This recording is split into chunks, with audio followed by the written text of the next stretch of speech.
In this video, we're going to take a look at our creditable service calculation. When we look at creditable service, the first thing we're going to consider is eligibility versus computation, meaning eligibility for retirement or computation for the annuity. Some of the types of creditable service that we will talk about are unused sick leave, deposit service, redeposit service, and military service.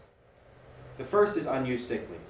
Sick leave will count 100% towards the computation of your annuity, but will not count at all towards your eligibility for retirement. That means if you are within a few months of meeting your deadlines or meeting your criteria for age and service, that unused sick leave will not be able to push you over that. You do have to meet those fully with service, not counting sick leave.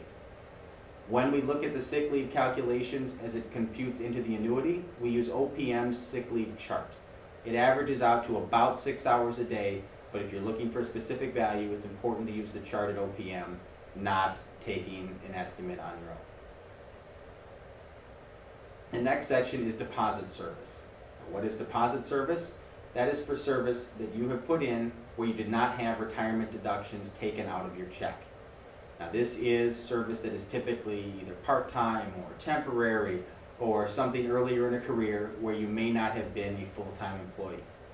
This varies a little bit between the two retirement systems. For CSRS, prior to October 1st of 1982, you will receive credit for that service, but if you don't pay it, your annuity will be reduced by 10% of the deposit owed. So you can work the calculations at any given time to see if it still makes sense for you. After 1982, you will not receive credit for that service unless you pay it back. So there is no reduction, it just doesn't count. For FERS, the magic date is January 1st of 1989. Prior to that, that service will only count if you make the deposit. If you don't, it won't count at all. After 1989, you will not be allowed to count that service at all, and there is no option to make a deposit. Now, what is a deposit? A deposit is a payment made to the Civil Service Retirement and Disability Fund. What you're doing is you're putting back in, making the contribution that you didn't make while you were working. For FERS, that's 1.3%, and for CSRS, that's 7%. Now, the key thing is here, that is plus interest. Interest will accumulate from the time that you left that prior service and didn't make that deposit. The interest rates are posted by OPM and are variable based on the year. If you see on this chart here, if your service was before the 1980s, you accumulated some very serious interest charges. In the last few, they've been a lot lower, but you are still accumulating those. So if you think and if you are planning to make a deposit, it is best to get on and start working on that right away. Now the next section was a redeposit. A redeposit is another payment made to that same fund, but it's paying back a refund you took earlier. An example of this, or a scenario where this would be useful, is someone who worked in the federal service, left not expecting to come back, so they took a refund of their contributions. When they get hired back later, they need to make a redeposit of that refund for that service prior. Again, this also includes interest. Now the rules on redeposit service, again, are different between the two systems.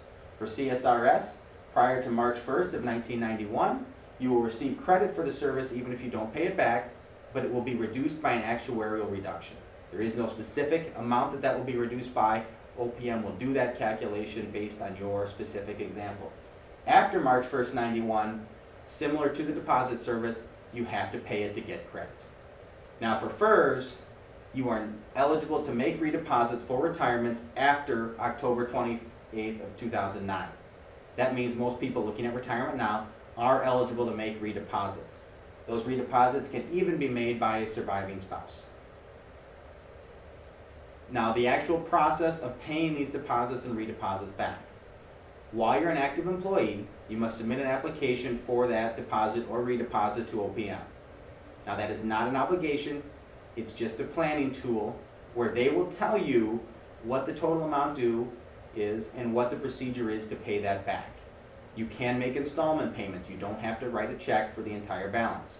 One thing to keep in mind though is the interest accrues at the end of the year on December 31st. Any payment you make prior to that will not receive the entire year's worth of additional interest. And so rather than some of these calculations that go on a month-to-month basis. This is annual, and there's a big benefit to getting those deposits, even if it's a partial, in before the end of the year. Now, the last type of service that can be added to your eligibility and computation is military service. What's included in that? Honorable active duty service, including active duty in the Reserves or National Guard. Also includes your 15-day annual field training, service in the academies, service in excess of 30 years, which would not be counted in your military retirement. And the last requirement is that that service be performed prior to your retirement from civilian service. You can't count military service after you retire. What's not creditable? That includes lost time, uncharacterized service, a discharge under anything other than honorable conditions, and that service which is used in your active duty military retirement. And that's the most common. You cannot buy back your military service for your federal retirement if you're already receiving a military retirement for that same service. It can't be counted twice. The interest accrual date, this is for military service. You are not charged interest for the first 3 years after you start your federal employment.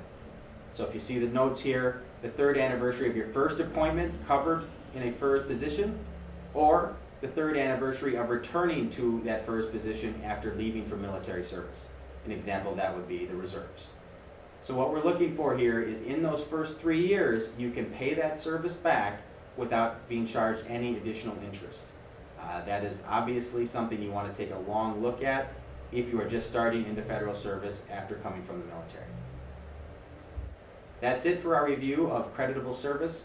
If you have any questions, know that you can contact us anytime to discuss your particular situation.